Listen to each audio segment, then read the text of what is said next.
Hey friends, if you encounter the issue of not enough customers while playing Skylines 2, then I'll guide you through the resolutions. The first solution is that the commercial demand meter could be misleading.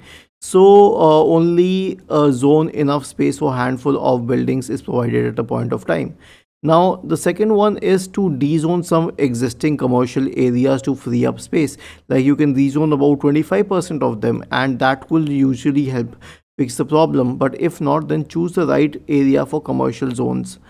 The next solution will be to make sure that there is parking, low traffic, and public transportation. So it is just like a real life problem. But if it is genuinely a bug, then all you can do is wait for the team to fix the bug.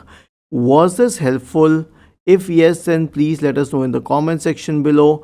And if not, then we will investigate it further.